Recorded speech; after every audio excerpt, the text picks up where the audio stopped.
오늘 우리가 잘 알고 있는 오늘 본문은 제자들이 갈릴리 바다에서 풍랑을 만났습니다. 이 풍랑 속에서 베드로는 놀라운 경험을 하게 되죠. 아마 사람으로 처음이자 마지막으로 이 바다 물가를 걷지 않았을까 싶습니다. 그런데 그것도 잠깐이고 다시금 바닷속으로 빠져 들어갔습니다. 풍랑이는 바다는 성도들이 이 땅에서 겪는 여러 가지 문제들이 아닐까 싶습니다.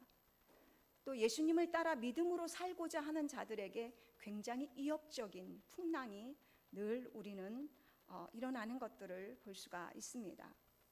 성도들 앞에는 이렇게 지난 한 주간도 우리의 삶을 돌아보시면 크고 작은 풍랑들이 참 많이 일어나고 있습니다. 그것을 우리가 남들에게 말하지 않고 또 알려지지 않아서 있을 뿐입니다.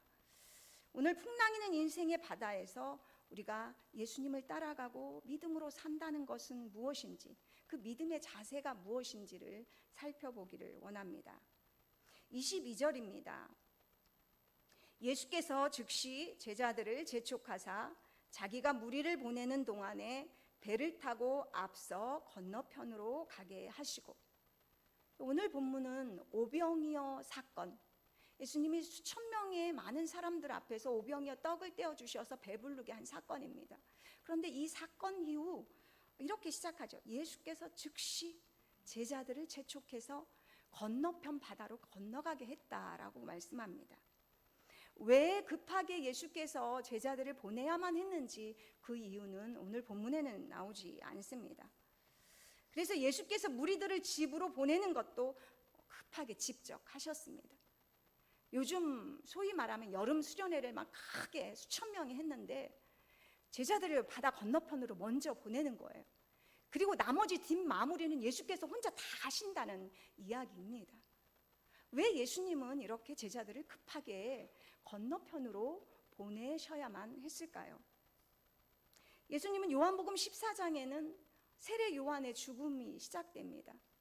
그 죽음으로 인해서 예수님과 정치 지도자들과 많은 갈등들이 고조되고 있습니다. 그러면서 예수님께서 빈들로 피하셨습니다.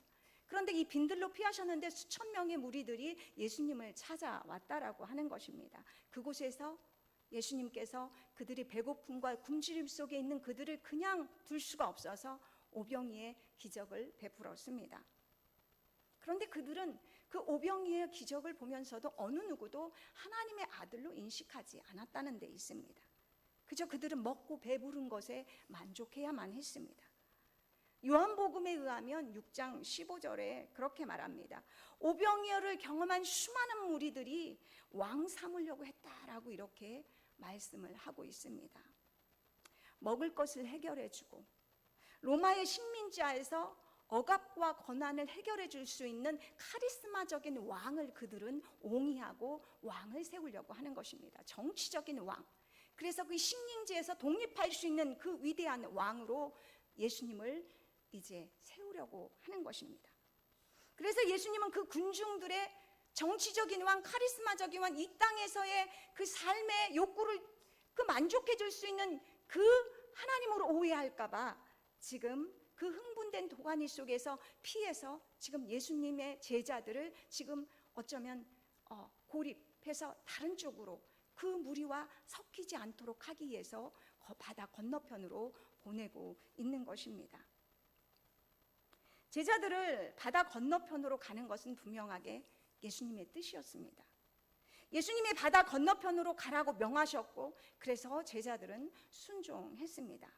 그런데 제자들이 가자마자 풍랑을 만났다라고 하는 것입니다.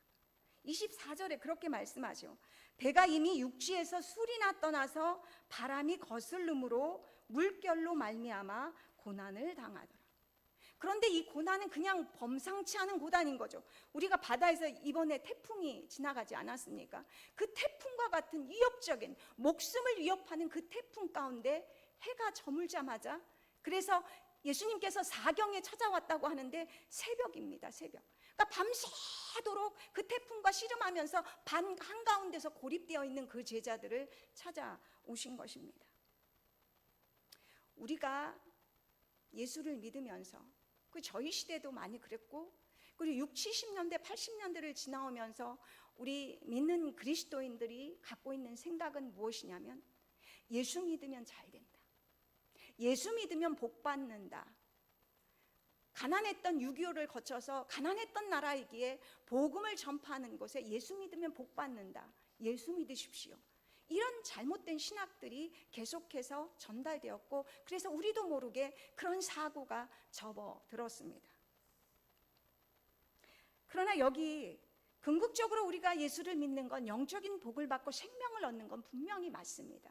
그러나 오늘 우리가 복을 추구하는 것들을 가만히 보면 예수님의 문제 해결의 도구로만 삼는 경우가 많습니다.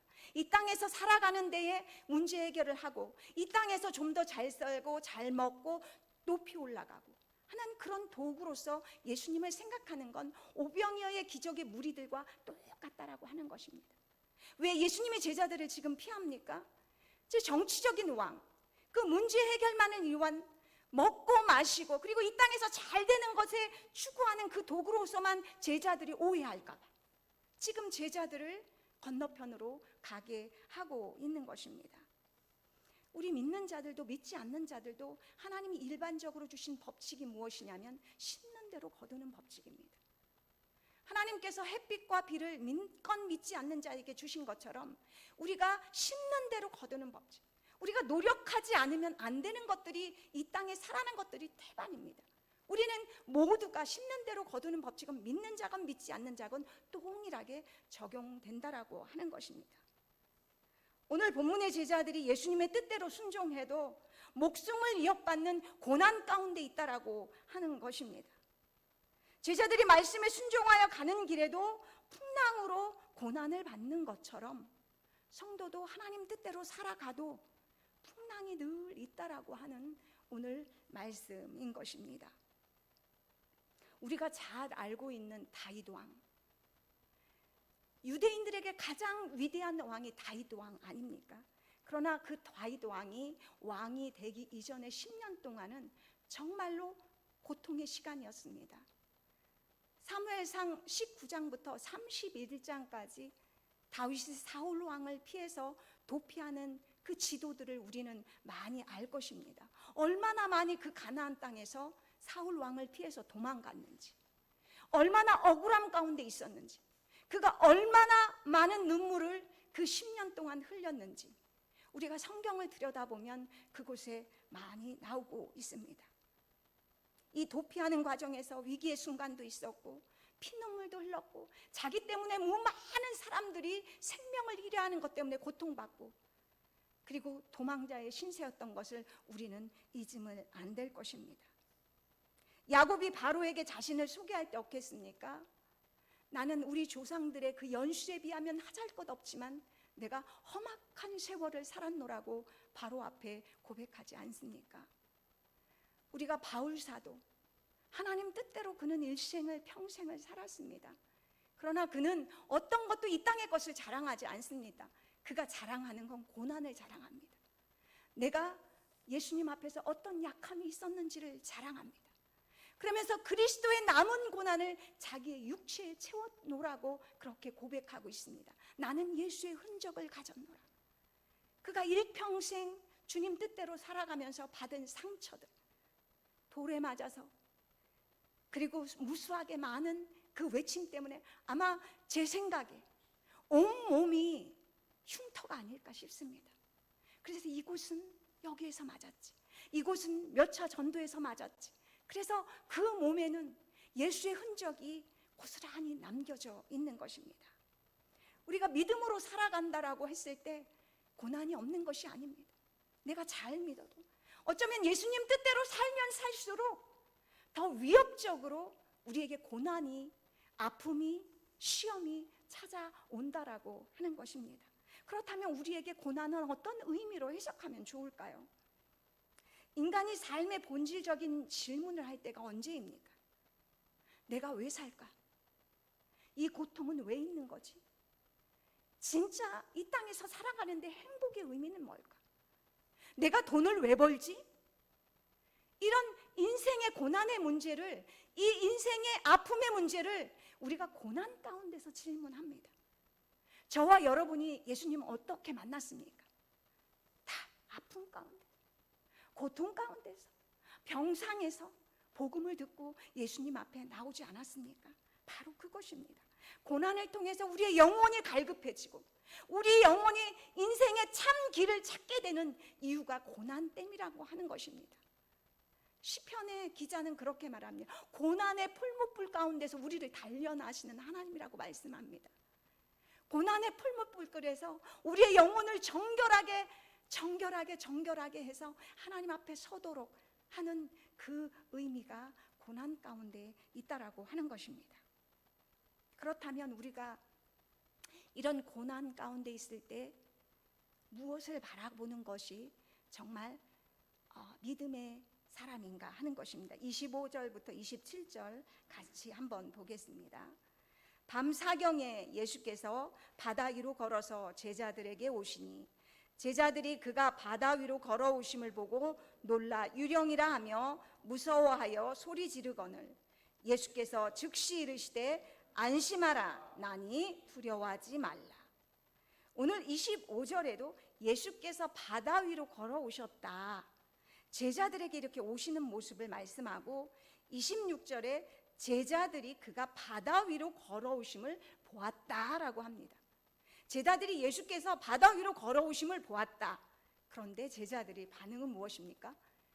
소위 귀신이다, 유령이다, 무서워 떨었다라고 하는 것입니다. 왜 예수님의 바다 위로 걸어오시는 것을 보고 왜 유령이라고 그렇게 귀신이다라고 했을까요? 제가 지난주에 비가 많이 오는 그 목요일 태풍이 이 경기도 서울을 지나갈 때 막내딸이 버스 안에서 에어팟 그 집을 놓고 와서 다시금 그 차고지까지 그것을 찾으러 갔더랬습니다.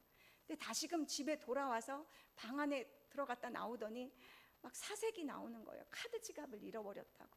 근데 실은 카드 지갑 안에는 교통카드도 있고 자기 카드도 있고 제가 심부름 시켜서 아빠 카드까지 이렇게 준 상황이었던 거, 주민등록까지 있었고, 그래서 저희 딸은 막 가방 뒤집어 놓고 침대에서부터 막 옷까지 다 털고, 저는 또 우리 딸의 행로를 막 급하게 우산도 안 가지고 막 현관에서부터 샅샅이 뒤져서 엘리베이터가 저희 집 9층인데 그 층에 그대로 있었습니다.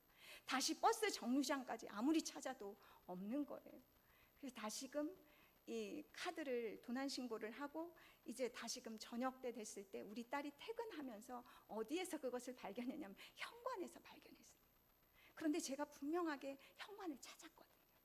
들여다봤거든요. 본다고 봤는데 제가 상황에 이게 보이지 않는 거예요. 제자들이 똑같은 거예요. 지금 두려운 상황 속에서 이 출렁이는 바다가 위협되니까 예수님을 보고도 예수님인 줄 모르는 거예요. 제가 그 현관에서 분명히 지갑을 찾았는데 제가 안 보였던 것처럼. 근데 가서 보는데 진짜 보이는 거예요. 얘기하니까 보이는 거예요. 그때서야. 우리가 그렇다라고 하는 것입니다. 제자들이 예수님을 보고도 두려운 상황에 보이니까 예수님이 보이지 않는 거예요. 우리가 문제 앞에 섰을 때 바로 문제의 상황과 예수를 믿어야 된다는 지식은 있는데 주님을 바라보지 못하는 거예요. 제자들의 모습이 곧 우리의 모습이라는 것입니다. 그런데 이런 똑같은 상황이 그 제자들 무리 가운데 다시 한번 개인적으로 베드로에게 똑같이 일어난다라고 하는 것입니다.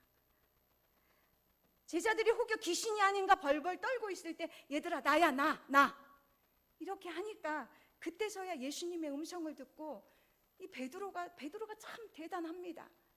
우리가 범인 같으면, 우리 같은 범인이라면 못할 텐데 예수님의 수사자다운 그런 질문을 하지 않습니까? 주여 만일 주님이시면 저로 오라오서 이 물길을 걷게 하소서 하라고 하지 않습니까? 근데 예수님도 또 오라고 그렇게 말씀을 하셔서 걸어가는데 걸어가지 않습니까? 그런데 어느 정도 걸어가는지 알지 못하지만 그가 무엇을 봅니까? 예수님을 볼 때는 분명히 예수님의 말씀을 의지하고 갈 때는 바다 위를 걸었다는 거예요. 그런데 바람을 보고 풍랑이는 휘윙거리는 그 모습을 보자마자 빠져 들어갔다라고 하는 것입니다.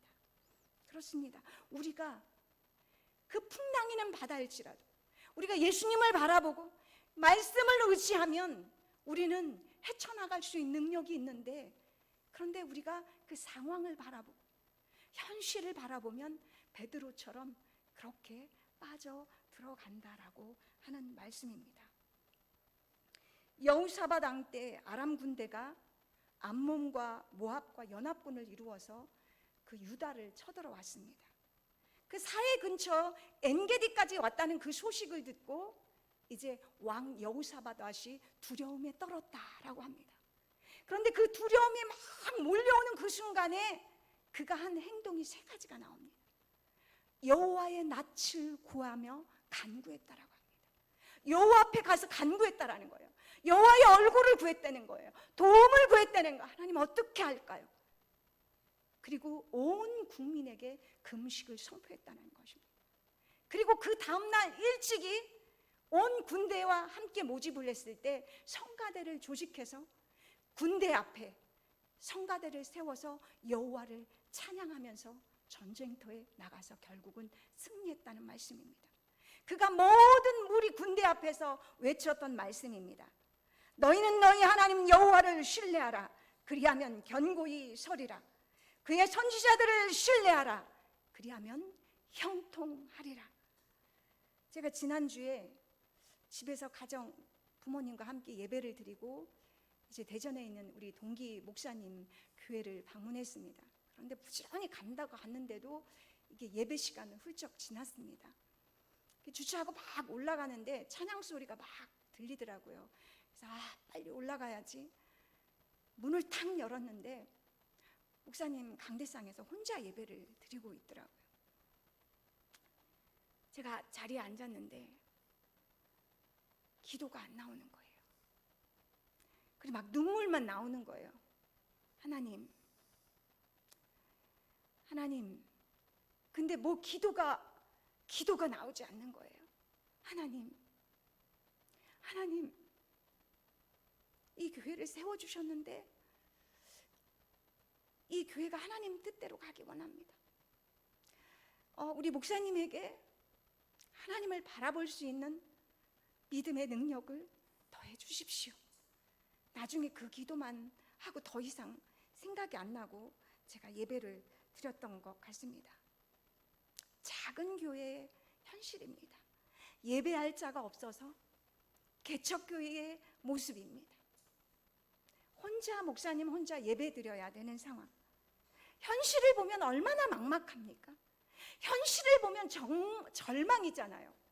그런데 우리 목사님 굉장히 씩씩하게 설교를 준비해서 외치는 것을 보고 하나님 감사합니다 라는 그런 마음으로 제가 이곳에 정말 하나님이 하실 일이 있기에, 이곳에 작은 교회들이 엄청나게 많더라고요. 그렇지만 이 교회를 통해서 무언가 하나님이 하실 일이 있기에 이 교회가 세워졌겠구나. 목사님께서 이 자리를 잘 지키셔서 끝까지 가셨으면 좋겠다. 그런 마음이 들었습니다. 여러분, 이런 소망과 희망의 그 싹은 어디로부터 나올까요? 우리의 열심일까요? 우리의 노력일까요? 아닙니다. 성경은 유일하게 그 생명, 희망의, 소망의 싹은 하나님, 여호와 하나님으로부터 나온다라고 말씀하고 있습니다. 그래서 우리는 의지적으로 하나님을 바라보고 예수 그리스도를 바라보고 말씀을 의지하고 더 가까이 나아가야 하는 것입니다. 처음에는 우리가 사람을 의지하고 여러 가지 도움을 받으면 도움을 받는 것 같습니다. 그런데 놀랍게요, 도움을 가장 많이 주는 사람한테 시험 듭니다. 사람은 의지할 대상이 아닙니다. 물질도 의지할 것이 아닙니다. 그래서 우리 주님이 이렇게 말씀합니다. 어떤 사람은 병거, 어떤 사람은 말을 의지하나 우리는 여호와 우리 하나님의 이름을 의지하리로다. 우리 하나님의 이름에 그 능력이 있고 말씀의 능력이 있고 그리스도가 우리에게 능력이 있고 희망이고 소망의 싹이라는 사실을 믿으시기 바랍니다. 베드로가 물에 빠져 죽어갈 때 그가 그렇게 외쳤습니다. 베드로가 29절입니다. 베드로가 배에서 내려 물 위로 걸어서 예수께로 가되 바람을 보고 무서워 빠져가는지라 소리질러 이르되 주여 나를 구원하소서 하니 주여 나를 구원하소서. 그런데 제가 주여 나를 구원하소서 이렇게 했을까요? 제가 곰곰이 제가 풍랑 속에 제가 바닷물 속에 휘청거리고 막 출렁이는데 제가 주여 나를 구원하소서 이렇게까지도 안 했을 것 같아요. 주여 이렇게 했을 것 같아요. 주여 그 속에 다 들어있습니다. 이 외마디 외침이 가장 인간의 고귀한 모습이 아닐까요? 여러분, 거룩한 모습이 어떤 모습이라고 생각합니까? 베드로가 외치는 이 외침, 주님, 주님만이 나의 힘입니다. 주님만이 나의 도움입니다. 주님 아니면 저는 죽습니다.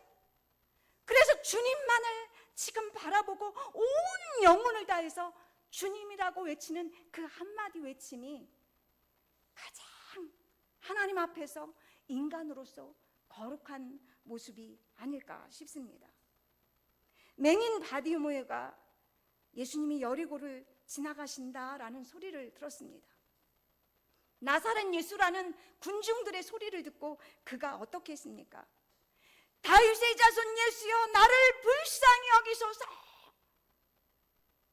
너 조용히 해, 조용히 해. 주변 사람들 시끄러워 다 그랬는데 또 놀랍게 성경에는 그렇게 말합니다. 더욱 크게 소리를 질렀다는 것입니다. 그 소리를 질렀다라고 하는 건 그가 그만큼 절박하다는 것입니다. 베드로와 똑같은 상황이지 않습니까? 지금 아니면 여리고를 빠져나가는 그 예수님을 내가 지금 붙잡지 않으면, 그분을 만나지 않으면 나는 더 이상 눈을 뜰 소망이 없다. 절망인 거잖아요. 그래서 지금 다윗의 자손 예수, 나를 구원해달라고 지금 간절하게 절박하게 생명을 다해 부르짖는 그 부르짖음에 우리 주님은 그의 눈을 뜨게 했습니다. 예수님께서는 이렇게 30절에 보면 31절입니다. 예수께서 즉시 손을 내밀어 그를 붙잡으며 이르시되 믿음이 작은 자여 왜 의심하였느냐 하시고 배에 함께 오름에 바람이 그치는지라. 베드로가 지금 즉시 소리 질렀고 외쳤고 예수님께서 그를 붙잡아 주셨습니다. 그런데 그 베드로의 믿음을 예수님이 진단하고 있습니다. 믿음이 작은 자요 왜 의심하였느냐. 믿음이 작은 자다라고 말합니다. 믿음이 작은 게 뭘까요? 믿음이 작은 자여 왜 의심하였느냐. 그러니까 믿음이 작은 자는 곧 의심하는 자다라는 것입니다. 의심하다라는 단어의 원어를 보니까 둘, 나누이다라는 단어에서 유래가 되었습니다. 그러니까 마음이 둘로 나누이는 거예요. 예수님을 보았다, 환경을 보았다. 환경을 바라보면 출렁거렸다, 다시금 예수님을 보았다. 그래서 두 마음을 품은 자들은 절대 주님의 응답이 없다라고 말씀하고 있습니다. 예수님을 바라보기도 하고 동시에 풍랑을 보기도 하고 마음이 갈라지는 것입니다. 마음이 요동치는 거예요. 왔다 갔다. 기도할 때는 평안한 것 같은데 다시금 일상의 문제를 보면 내 마음이 요동치는 거예요. 오직 믿음으로 구하고 조금도 의심하지 말라. 의심하는 자는 마치 바람에 밀려 요동하는 바다 물결 같으니 이런 사람은 무엇이든지 주께 얻기를 생각하지 말라. 작은 믿음은 그러니까 쉽게 전병 뒤집어지듯이 내 마음이 주님을 보았다, 말씀을 보았다, 기도했다가 환경을 보았다, 계속해서 뒤집어지는 마음입니다. 말씀을 들을 때는 아멘 믿습니다 하고 돌아갔는데 집에 환경을 보면 낙심하는 믿음인 것이죠. 평안할 때는 내가 믿음이 있는 것처럼 보이기도 했는데 문제를 또 바라보면 또 흔들리는, 그래서 불안하는, 그래서 걱정하고 근심하는 우리의 모습입니다. 상황과 환경을 보면 여지없이 무너지는 믿음, 넘어지고 자빠지면서 그러나 끝내는 다시금 하나님을 찾는 믿음, 해보고 끝까지 이것저것 다 해보고 안 되다 다시금 주님 앞에 와서 외치는 믿음. 이 베드로의 믿음이 곧 우리의 믿음 아닙니까? 우리 모습이라는 것입니다. 그렇다면 의심하지 않는 믿음은 어떤 믿음일까요? 작은 믿음의 반대는 큰 믿음입니다. 예수님의 마태복음에서 칭찬을 받았던 믿음들이 있습니다. 바로 로마 백부장이죠. 말씀만 하옵소서. 오실 필요 없습니다. 말씀만 하옵소서. 예수님께서 칭찬하죠. 이스라엘 중에, 유대인 중에 이만한 믿음을 본 적이 없다라고 칭찬합니다. 오늘 예수님 베드로만 그렇게 믿음이 작다라고 하지 않았고 계속해서 이적을 보면서도 예수님의 제자들을 향해서 믿음이 작은 자요 라고 계속해서 제자들을 향해서 전부 다 책망하고 있습니다. 그런데 15장을 넘어가면 한 여인을 칭찬합니다. 우리가 잘 알고 있는 가나안 여인. 내 믿음이 크도다라고 이렇게 자랑합니다. 칭찬합니다. 여기서 믿음이 크다라고 할 때 이 메갈레는 매우 큰, 탁월한, 위대한이라는 뜻입니다. 우리가 영어에 비교급이 있죠. 크다, 조금 더 크다, 매우 크다. 이 메갈레는 매우 큰, 엄청난, 위대한 이런 최상급의 믿음을 지금 예수님께서 그 여인에게 칭찬하고 있습니다.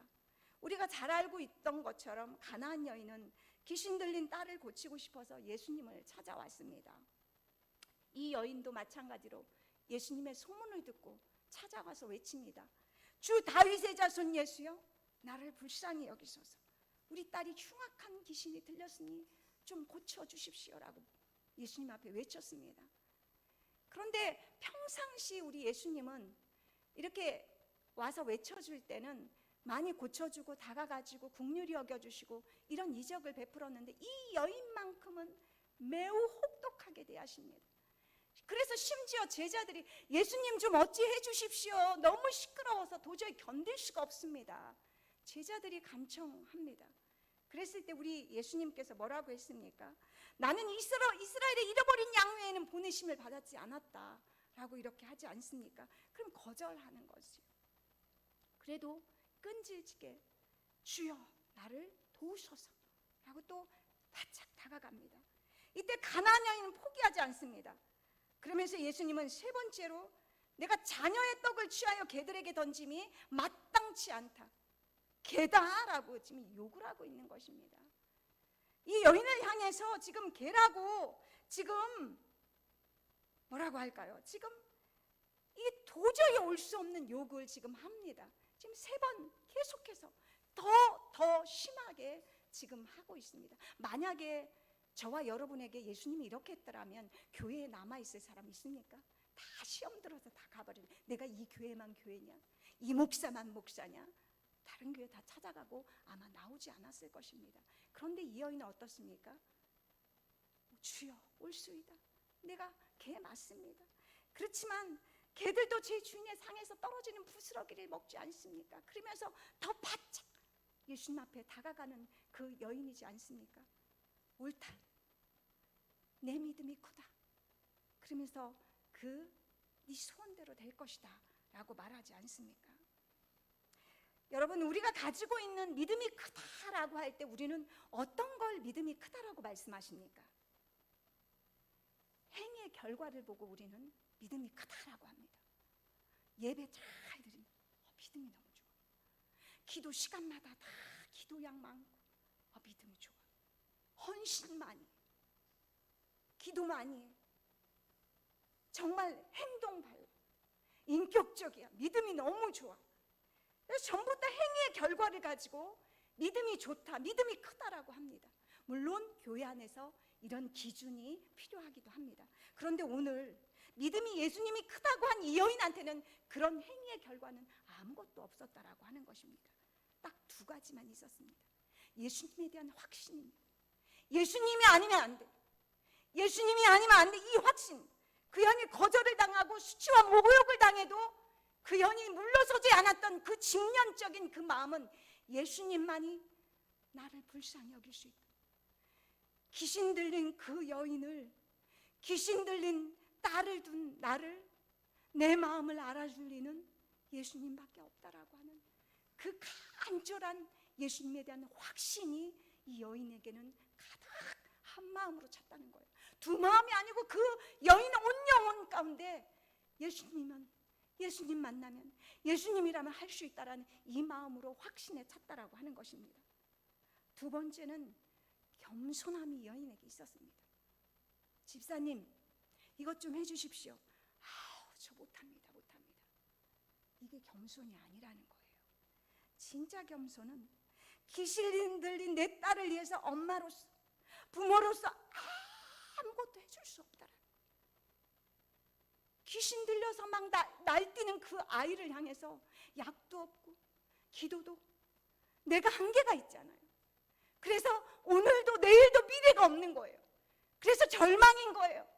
이 여인의 마음 가운데 마음이 뻥 뚫려지지 않았겠습니까? 아무것도 없는 거예요. 텅 빈 마음, 절망인 상태. 내가 아무것도 할 수 없는 존재, 내 안에 죄밖에 없구나. 내 안에 아무것도, 내 딸을 위해서 정말 해줄 수 있는, 내 영혼을 행복하게 내 딸을 바로 인도해 줄 수 있는 그 아무것도 없다라고 하는 그 사실을 절박하게 그 여인은 간절히 아는 거예요. 이게 하나님 앞에서 죄인이라고 고백하는, 겸손함이라고 고백할 수 있는 그 모습이라고 하는 것입니다. 그래서 예수님밖에 없다라고 하는 고백인 것입니다. 현실의 상황이 큰 문제든 작은 문제든 상관없습니다. 오늘 여기에서 내 자리, 삶에서 예수님을 붙잡는 그 믿음, 나는 할 수 없으니 예수님이면 나는 이 문제를 해결할 수 있다라는 확신과 그 겸손함을 가지고 나아가는 것이라고 합니다. 오늘 제가 이 본문 속에서 제자들이 위험에 처할 때마다 예수께서 즉시라는 단어가 3번이나 반복됩니다. 영적으로 제자들이 지금 세상 무리들과 똑같은 그런 물 먹을까봐, 그런 유혹에 휩싸일까봐 제자들이 즉시 재촉해서 지금 띄워놓는 거잖아요. 그런데 또 오늘 그 바다 위에서 귀신이 다 하면서 모두가 상황 속에 두려움 가운데 있을 때 예수께서 즉시 나야 나. 또 베드로가 물에 빠져갈 때 예수여 나를 도우소서 이 외침을 할 때 예수께서 즉시, 우리 예수님은 우리의 자녀들이 그 문제 가운데 늘 대기조로 준비하고 계시는 거예요. 그런데 우리는 이걸 안 하는 거예요.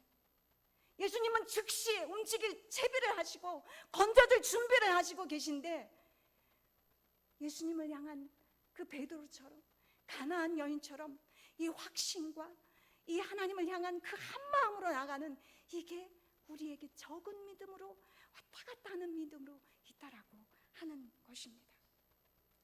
예수께서 즉시 준비하시고 대기하시고 우리를 도우실 준비로 만반히, 우리 아이들 여기서 가끔씩 그러잖아요. 어린아이들 너 떠내려봐 하면 엄마 아빠가 탁 대기하고 있는 것처럼 우리 주님이 우리를 향해서 상황 속에서 그렇게 늘 대기조로 이렇게 안을 준비를 하고 있다라고 하는 것입니다. 제자들이 예수님의 뜻대로 순종하여 갔음에도 풍랑은 있었습니다. 풍랑은 늘 있습니다. 그러나 우리가 예수님을 바라볼 것인가, 우리의 상황을 볼 것인가, 문제를 볼 것인가, 굉장히 단순합니다. 우린 예수님을 바라보면 삽니다. 가나안 여인처럼, 베드로처럼 주여 이 한마음과 확신을 가지고 나아갈 때 예수님은 즉시 우리를 구원해 주십니다. 기도하겠습니다. 하나님 아버지, 우리의 믿음 없음을, 우리의 연약함을 우리는 고백할 수밖에 없습니다. 내가 믿음이 있노라 하면서도 우리가 얼마나 전병 뒤집듯이 아멘 해놓고도 믿습니다 하면서도 얼마나 염려하고 걱정하고 근심하며 살아가는지 우리의 작은 믿음을 아버지 하나님 주님 앞에 내놓습니다. 하나님 우리를 불쌍히 여겨주셔서 우리에게 믿음을 더하여 주시옵소서. 베드로처럼, 가나안 여인처럼 오직 예수님만이 하실 수 있습니다. 예수님만이 나의 힘이십니다. 예수님만이 나의 소망이 되십니다. 내 아버지 인생의 주인이십니다. 고백하면서 나아갈 수 있도록 우리에게 믿음을 더하여 주시옵소서. 감사를 드리며 예수 그리스도의 이름으로 기도하옵나이다. 아멘.